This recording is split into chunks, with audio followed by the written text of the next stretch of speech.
السلام علیکم ورحمۃ اللہ وبرکاتہ۔ امید ہے کہ آپ تمام حضرات خیریت سے ہوں گے۔ اللہ پاک آپ لوگوں کو خوش رکھے۔ دوستو، ایک مرتبہ کی بات ہے، پیارے نبی جناب محمد صلی اللہ علیہ وسلم فجر کی نماز پڑھا کر فارغ ہو گئے، سلام پھیر دیا، السلام علیکم ورحمۃ اللہ، السلام علیکم ورحمۃ اللہ۔ اس کے بعد اللہ کے رسول صلی اللہ علیہ وسلم نے پیچھے مڑ کر دیکھا، حضرت ابو بکر کو نہیں پایا۔ حضرت علی سے پوچھا، اے علی، حضرت ابو بکر رضی اللہ عنہ نہیں آئے نماز میں، کیا بات ہے؟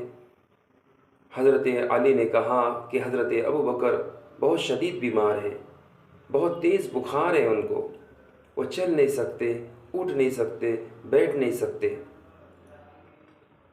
نبی کریم صلی اللہ علیہ وسلم صحابہ کے ساتھ میں حضرت ابو بکر رضی اللہ عنہ کے گھر تشریف لے گئے عیادت کے لیے۔ اللہ کے رسول صلی اللہ علیہ وسلم نے اجازت طلب کی، دروازے کو کھٹکھٹایا، سلام کیا، دروازہ کھولا گیا۔ جب اللہ کے رسول کو حضرت ابو بکر نے دیکھا تو اٹھنے کی جرات کرنے لگے۔ اللہ کے رسول صلی اللہ علیہ وسلم نے کہا، اے ابو بکر، اٹھو مت، اپنے جگہ پہ بیٹھو۔ حضرت ابو بکر رضی اللہ عنہ اتنے شدید بیمار تھے کہ اٹھ نہیں سکتے، بیٹھ نہیں سکتے، چل نہیں سکتے، اتنا تیز بخار ہے۔ اللہ کے رسول صلی اللہ علیہ وسلم نے اپنا ہاتھ ان کی پیشانی پہ رکھا تو اللہ کے رسول نے دیکھا تو حضرت ابو بکر کو کہنے لگے، اے ابو بکر، کتنا تیز بخار ہے، تم نے مجھے کیوں نہیں کہا؟ تو اللہ کے رسول صلی اللہ علیہ وسلم کے کہنے پر حضرت ابو بکر نے کہا، یا رسول اللہ، آپ 24 گھنٹے دین کی محنت کرتے ہیں، تھوڑی دیر آپ کو آرام کا موقع ملتا ہے، میں نہیں چاہتا کہ آپ کی نیند میں خلل پیدا کروں۔ اللہ کے رسول صلی اللہ علیہ وسلم نے ان کے پیشانی پہ ہاتھ رکھا ہوا تھا سیدھا۔ اللہ کے رسول صلی اللہ علیہ وسلم نے دعا پڑھی، لا باس طہورن، گھبراؤ مت، اللہ سب ٹھیک کرے گا۔ اس کے بعد اللہ کے رسول وہاں سے چلے گئے۔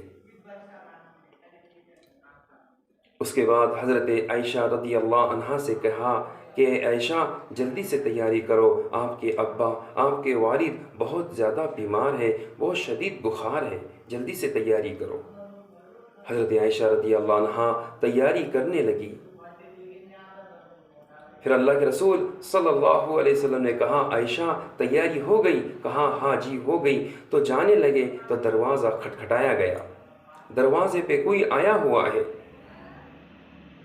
تو حضرت عائشہ سے کہا، عائشہ تم تیاری میں لگ جاؤ، میں دیکھتا ہوں دروازے پر کون آیا ہے۔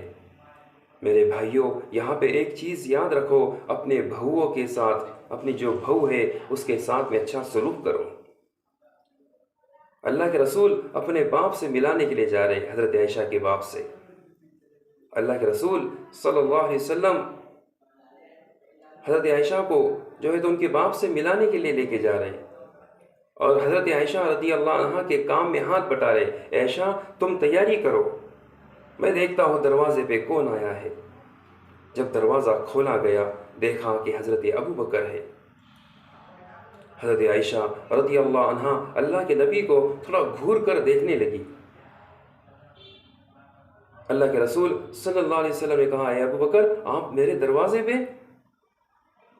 تو حضرت ابو بکر رضی اللہ عنہ نے دیکھا حضرت عائشہ کو کہ حضرت عائشہ جو ہے تو اللہ کے رسول کو گھور کر دیکھنے لگی۔ تو حضرت ابو بکر نے کہا، اے میری بیٹی عائشہ، اللہ کے رسول نے جو کہا سچ کہا ہے، اللہ کے نبی نے جھوٹ نہیں کہا ہے، مجھے اندر آنے کی اجازت دو، صبر، مجھے دروازے پہ ہی پوچھوں گی کیا؟ حضرت عائشہ نے کہا کہ رسول اللہ صلی اللہ علیہ وسلم نے تو مجھے یہ کہا کہ میں، حضرت ابو بکر میرے ابا جو ہے تو بیمار ہے، جلدی چلو ان کو دیکھنے کے لیے، اور تم یہاں۔ حضرت ابو بکر نے اجازت طلب کی اور گھر میں آئے۔ حضرت عائشہ سے کہا، اے میری بیٹی عائشہ، جی میں بیمار تھا، میرا نبی جھوٹا نہیں ہو سکتا، میرا نبی جھوٹ بات نہیں کر سکتا۔